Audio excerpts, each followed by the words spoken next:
کہ آج دنیا کے اندر جو لوگ اپنی طرف سے چیزوں کے اندر برکات ڈال دیتے ہیں، وہ برکات لوگوں کی طرف سے نہیں ڈل سکتی۔ برکت صرف اسی چیز میں ہو سکتی ہے جس چیز کا حکم اللہ نے دیا ہے۔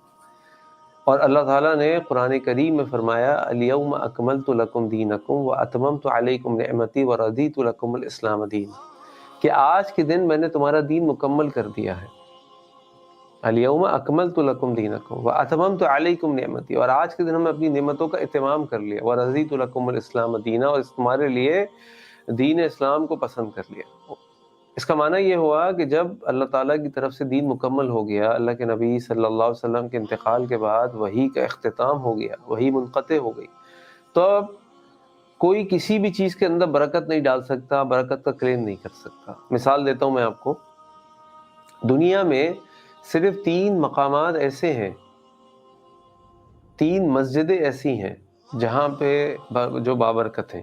مطلب ایک ہوتی ہے نا عام مسجد، وہ اللہ کا گھر ہے، اس میں برکت ہے، لیکن ایک وہ چیز جس کو ہم کہیں کہ جی فلاں مسجد کی جو برکت ہے وہ اس کسی اور میں نہیں ہے، جو 3 جگہوں کو اللہ تعالیٰ نے مقرر کیا کہ ان تینوں جگہوں پہ جانا جو ہے وہ بابرکت ہے، ان تینوں جگہوں کے لیے سفر کرنا جائز ہے۔ وہ 3 مساجد کون سی ہیں؟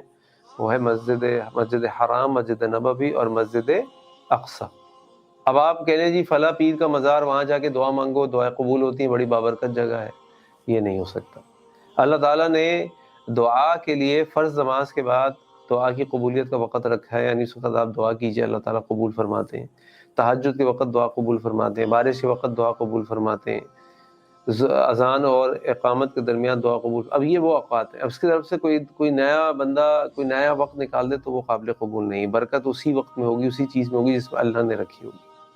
تو اس بات کو کلیئر کرنا سمجھ لیجئے کہ اگر ہمیں کسی چیز کے اندر برکت ڈھونڈنی ہے تو صرف وہی چیز بابرکت ہو سکتی ہے، یا وہی کام برکت حاصل کرنے کے لیے فائدہ مند ہو سکتا ہے کہ جس کام کا یا جس چیز کا حکم اللہ رب العزت نے دیا ہو، یا اللہ کے نبی صلی اللہ علیہ وسلم نے اپنی احادیث مبارکہ میں بتایا ہو۔